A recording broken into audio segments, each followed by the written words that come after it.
Value adding છે, મૂલ્યવર્ધન છે, ત્યાં સમૃદ્ધિ છે. એનું એક ઉદાહરણ આપી તમને કે આપણા જ માલમાંથી લોકો કેવી રીતના પૈસા વાળા થાય છે અને આપણે કે ન્યાય રહીએ છીએ. સાંભળવું છે? કપાસ ઉત્પાદન કરે છે આપણે કેટલા લોકો કપાસ કપાસમાં બે વસ્તુ થાય છે. સમજો પેલા એની વેચાણ વ્યવસ્થા સમજીએ, પછી આપણા નોલેજ બાબતની વાત કરીએ. કપાસ ઉત્પન્ન કરીએ એટલે આપણે ઘાસડી ભરીને આપણે ત્યાં ભેગો કરતા હોય, બરાબર? માલ વેચવાનો થાય એટલે કોણ આવે આપણી પાસે? વેપારી શેમાં આવે? ફોર વ્હીલ લઈને આવે. દલાલો એ પણ ફોર વ્હીલ લઈને આવે છે અને વેપારી ફોર વ્હીલ લઈને આવે, બરાબર? નાની ગાડી હોય, સેન્ટ્રો હોય, કાં તો એવી નાની ગાડી હોય, સ્વિફ્ટ હોય. પછી એ માલ ક્યાં વેચે? જીનમાં વેચે ને. તો જીનમાં બે વસ્તુ થાય, એમાં કપાસિયા નોખા કરે અને રૂ નોખું કરવા, બરાબર? અચ્છા, એ રૂ એને ટેક્સટાઇલ મિલમાં આપી દે, એમાંથી દોરા બને, કપડું બને, પછી જોઈએ આપણે કપાસિયા નીકળે, બરાબર? હવે આ જીન મિલ વાળો શું કરે છે? એક મશીન નાખી દીધું, એમાંથી એને રૂ નોખું કર્યું, કપાસિયા નોખું કર્યું. રૂ આને કપાસ પેદા કર્યો તો એને કપાસ પેદા કોને કર્યો? એની તેવડ છે ને મિલમાં કપાસ પેદા કરવાનું. એ તેવડ કેની છે? તો એસેન્શિયલ વસ્તુ કઈ કહેવાય?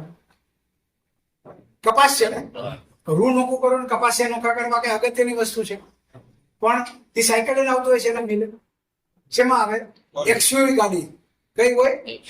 એક્સયુવી, કાં તો 4 કંગડી વાળી મિલમાં આવી ભાઈ, હોય કે નહીં? પછી એમાંથી કપાસિયા નીકળે, એ ક્યાં મૂકે? મિલમાં. એને શું કહેવાય? ઓઇલ મિલ, હે ને? મોટા મોટા ઓઇલ મિલ હોય, એમાં શું પ્રક્રિયા થાય? આપણા કપાસિયાને પીલી નાખે અને બે પ્રોડક્ટ નીકળે. શું નીકળે? તેલ નીકળે અને ખોળ નીકળે. તેલ કોણ લે? આપણે. અને ખોળ આપણે. અને ઓલો મિલ વાળો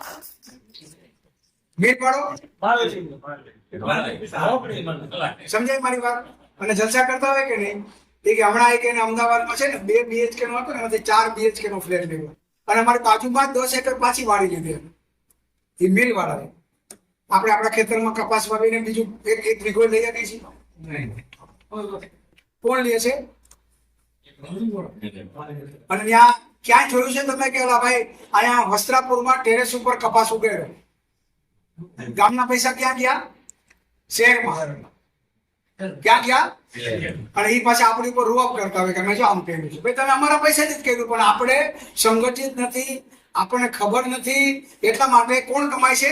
જેને ખબર છે એ કમાય છે, જે વેલ્યુ એડિંગ કરે છે એ કમાય છે. સમજાય મારી વાત? હવે તો ટેક્સટાઇલ મિલ વાળો એમાંથી ધાગો બનાવે, એમાંથી કપડું બનાવે, 70 રૂપિયા કિલો આપણી પાસેથી કપાસ લઈ જાય અને 300 રૂપિયા કિલો, અડધો કિલો કપડું આપણને પાછું આપે. કોણ એના કપડું કોણ ખરીદે છે?